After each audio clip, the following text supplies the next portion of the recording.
नमस्कार दोस्तों, स्वागत है आपका हमारे YouTube चैनल में। दोस्तों आज हम आपको बताने जा रहे हैं किरचॉफ लॉ, जो बहुत ही इंपॉर्टेंट टॉपिक है यूपी बोर्ड के नज़रिए से। तो आज हम देखते हैं किरचॉफ लॉ। दोस्तों जटिल परिपथों को हल करने के लिए किरचॉफ जी नियम दो थे।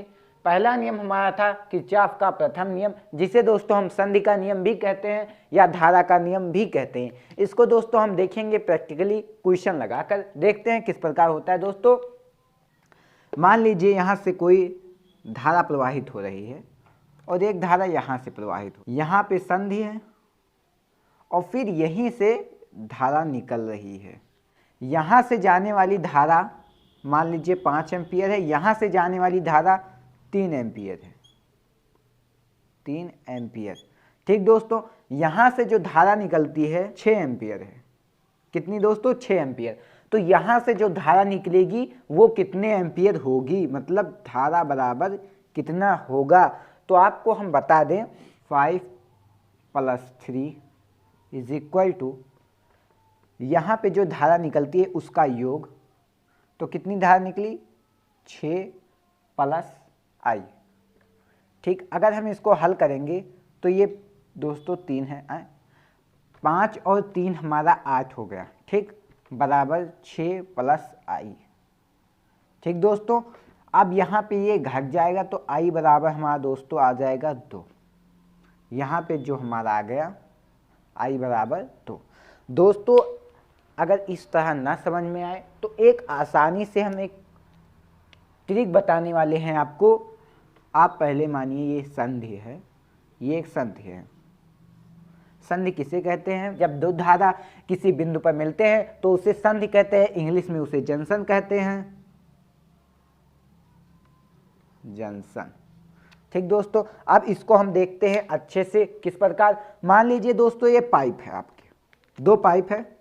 ये पाइप, इस पाइप में से 5 लीटर पानी डाला गया, इस पाइप में से 3 लीटर पानी डाला गया। ठीक, और यहाँ पे एक बीच में मान लीजिए कोई मोटा सा नली लगा है। यहाँ से 5 लीटर पानी डाला गया, यहाँ से 5 लीटर पानी डाला गया। यहाँ से दोस्तों 6 लीटर पानी आपका निकल गया। 5 यहाँ से डाला गया, 3 लीटर यहाँ से डाला गया, 6 लीटर आपका पानी निकल गया। तो दोस्तों यहाँ पे कितना लीटर पानी निकलेगा? तो आप सब सोचोगे नहीं, एकदम सहज से बता दोगे कि यहाँ पे जो निकलेगा वो मात्र 2 लीटर पानी निकलेगा। तो उसी प्रकार हमारा ये भी है कि संधि से गुजरने वाली धाराओं का योग, संधि से गुजरने वाली धाराओं का योग, धारा हमारा कितना है? 5 3 8 धारा था। संधि से निकलने वाली धाराओं के योग के, संधि से निकलने वाली धाराओं के योग के बराबर होता है। आई होप आपको इतना समझ में आ चुका होगा। तो अब चलते हैं आगे हम। अब दोस्तों हम एक और फिगर बनाएंगे और उसमें समझेंगे अच्छे से फिर से। ये आपकी संधि है, पहले आप संधि देख लीजिए। संधि क्या होती है? अभी हमने आपको बताया, जिस बिंदु पर धाराएं मिलती हैं उसे हम संधि कहते हैं। मान लीजिए कोई विद्युत धारा है, अच्छे से बनी नहीं लेकिन मान लीजिए, इसको आप नाम दे दीजिए I1 I2 I3, इसको भी नाम दे दीजिए I4 I5 और I6। ठीक दोस्तों, इसको आपने नाम दे दिया। अभी हमने क्या बताया? दो संधि से हमारा क्या गुजरा? I1 I2 I3। इसका जो दोस्तों योग होगा वो किसके बराबर होगा? संधि से निकलने वाली धाराओं के योग के। तो संधि से निकलने वाली धारा हमारी क्या है दोस्तों? I4 + I5 + I6। ठीक दोस्तों, ये हमारा, अगर हम इसको शॉर्ट फॉर्म में लिखें तो इस तरह लिख सकते हैं, sigma I incoming = sigma I outgoing, sigma outgoing. इसका मतलब ये हुआ दोस्तों, संधि से जितनी धाराएं गुजरती हैं उतनी ही धाराएं संधि से निकलती हैं, यानी कि संधि से गुजरने वाली धाराओं का योग संधि से निकलने वाली धाराओं के योग के बराबर होता है। इतना अगर आप समझ चुके तो एक बार हम और देखते हैं। अगर दोस्तों हम इसका क्या करते हैं? बीजगणितीय योग, यानी कि इस पक्ष को हम उठा कर ले आएंगे यहाँ पर। तो किस प्रकार लाएंगे? यहाँ पे हम देखते हैं अच्छे से।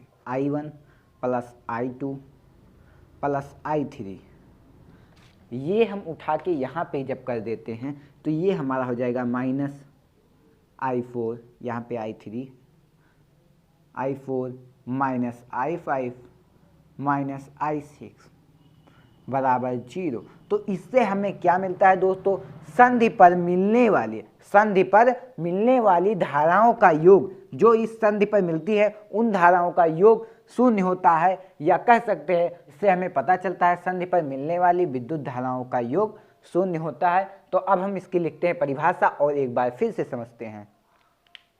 अब देखते हैं दोस्तों इसकी परिभाषा। किसी परिपथ में, ये कोई परिपथ है, किसी संधि पर मिलने वाली धाराओं का बीजगणितीय योग शून्य होता है। इस संधि पर मिलने वाली धाराओं का जो मिलती है धाराएं, इनका योग दोस्तों क्या होता है, शून्य होता है, जिसे हम लिख सकते हैं sigma i is equal to 0। ठीक दोस्तों, संधि में प्रवेश करने वाली विद्युत धाराओं का योग, संधि में प्रवेश करने वाली विद्युत धाराओं का योग संधि से गुजरने वाली विद्युत धाराओं के योग के बराबर होती है। और दोस्तों अगर आपसे कोई यह प्रश्न पूछ लेता है कि किरचॉफ का प्रथम नियम यानी संधि का नियम किस संरक्षण पर आधारित है, तो आप बिना हिचकिचाए बता दीजिएगा कि यह आवेश संरक्षण के नियम पर आधारित है। किस प्रकार की आवेश किसी भी धारा पर स्थिर या संग्रहित नहीं होता है, इसीलिए यह आवेश के नियम पर लागू होता है। तो अब हम चलते हैं दोस्तों किरचॉफ के द्वितीय नियम की ओर कि देखते हैं किरचॉफ का द्वितीय नियम क्या है। तो देखते हैं दोस्तों किरचॉफ का द्वितीय नियम, यानी कि इसे पास का नियम कहते हैं। पास क्या होता है दोस्तों, पास यानी कि कोई बंद परिपथ, या इंग्लिश में कहें लूप, जिसे इंग्लिश में लूप लॉ कहते हैं, किरचॉफ का द्वितीय नियम। तो चलते हैं दोस्तों, इसको जानने से पहले हम बता दें दोस्तों यह नियम हमेशा बंद परिपथ पर ही लागू होता है। तो चलते हैं दोस्तों, इसके लिए हम एक बंद परिपथ लेते हैं। मान लीजिए आपने एक बैटरी ली, ये कोई बैटरी है, इसको एक बाह्य प्रतिरोध से जोड़ दिया जो R है, और इसको जब हम बंद करते हैं तो यहाँ से धारा प्रवाहित होने लगती है I। कौन सी धारा, I प्रवाहित होने लगती है। ठीक दोस्तों, और इसका दोस्तों जो आंतरिक प्रतिरोध है, आंतरिक प्रतिरोध वो क्या है दोस्तों, शून्य। आंतरिक प्रतिरोध हमारा क्या है दोस्तों, शून्य है। आप इसकी लिखावट पे ना जाइए, आप भावनाओं पर जाइए। तो दोस्तों इसका आंतरिक प्रतिरोध शून्य है, यहाँ से धारा प्रवाहित होती है, तो यहाँ पे जो हमारा विभवांतर है R है, और यहाँ पे मान लेते हैं जो हम दोस्तों इसका विद्युत वाहक बल है उसको हम मान लेते हैं E। तो हमारा ओम के नियम से क्या आ जाता है दोस्तों, E बराबर I इंटू R। क्या आ जाता है दोस्तों, E बराबर I इंटू R। अब हम दोस्तों लेते हैं एक और बड़ा परिपथ। अब हमने लिया एक बड़ा परिपथ, यहाँ पे कोई बैटरी है, यहाँ पे भी E1 हमारा हो जाएगा, ये हमारा E2 हो जाएगा, यहाँ पे R1 हो जाएगा और ये R2 हो जाएगा। इसका भी आंतरिक प्रतिरोध 0 है, यहाँ पे भी हमारा E ही था। ठीक दोस्तों, अब हम इसको बंद करते हैं। इसको हम बंद करते हैं तो आपने यह सोचा होगा कि विद्युत धारा प्रवाहित क्यों होती है, क्योंकि ये तार जो था वो दूर दूर था। एक तार यहाँ पे था तो एक तार यहाँ पे था। इसको जब हम बंद करते हैं तो ये जुड़ जाता है आपस में, तो विद्युत धारा प्रवाहित होने लगती है। इसीलिए हम बार बार कह रहे हैं यहाँ पे जब ये बंद होता है तो यहाँ पे विद्युत धारा प्रवाहित होती है, विद्युत धारा I प्रवाहित होती है। जब विद्युत धारा I प्रवाहित होती है तो विद्युत वाहक जो हमारा विभवांतर होता है वह दोस्तों हमारा E1 प्लस, इसको हम किस प्रकार लिखेंगे, E1 plus E2 is equal to Ohm के नियमानुसार E1 प्लस E2 जो हमारा होगा दोस्तों वो IR1 प्लस IR2 के बराबर होगा। अगर दोस्तों आपको यह समझ में आ गया होगा कि हमने यह और यह किस प्रकार लिखा, तो आपको अब यह बहुत ही सिंपल से समझ में आ जाएगा कि आगे। अब दोस्तों इसको हम उठाकर, ये पूरा उठाकर हम लेके आएंगे यहाँ पर। ठीक दोस्तों, और यहाँ पे समझेंगे और डिटेल में। जो हमारा दोस्तों E is equal to IR है, यहाँ पे E क्या है हमारा, आपके मन में यह सवाल आ रहा होगा कि E है क्या। हमने अभी आपको बताया लेकिन आपने ध्यान नहीं दिया। E हमारा दोस्तों विद्युत वाहक बल है। क्या है दोस्तों, विद्युत वाहक बल। और उसी समय आपके मन में उत्पन्न होगा एक भाव और कि आई आर क्या है। तो ये दोस्तों आई आर प्रतिरोध पर वोल्टता है। क्या है दोस्तों? प्रतिरोध पर वोल्टता, प्रतिरोध पर वोल्टता। दोस्तों आप लिखावट पे न जाइए, आप भावनाओं को समझिए। ये है प्रतिरोध पर वोल्टता, बार बार कह रहा हूं, लिखावट पे मत जाइएगा। तो प्रतिरोध पर वोल्टता तथा विद्युत वाहक बल इसके बराबर होता है। अगर इतना समझ में आ चुका होगा तो अब देखिए इसका भी जो बीजगणितीय योग होता है दोस्तों, वो भी हमारा क्या होता है? E = -R = 0 होता है। इसका बीजगणितीय योग भी 0 होता है। जब इसका बीजगणितीय योग 0 होता है तो ये हमारा है क्या दोस्तों? ये हमारा है विभवांतर। तो सिग्मा V, सिग्मा क्यों लगाते हैं? जब दोस्तों हमारा बहुत ही मतलब जिस प्रकार हमने I+, I1 + I2 + I3, मतलब इसको आई बार बार ना लिख के जगह हमने सिग्मा का प्रयोग किया और सिग्मा आई बराबर तब हमने आपको बताया था 0। तो उसी प्रकार यहाँ पे भी सिग्मा V लगेगा, इसको बार बार ना लिखते हुए। तो सिग्मा V बराबर हमारा हो जाएगा 0, यानी कि जो हमारा विभवांतर है वह 0 के बराबर हो जाएगा। तो चलते हैं हम आगे, अब इसको उठाते हैं, इसको यहीं पे रहने देते हैं, क्या फालतू में उठाएं।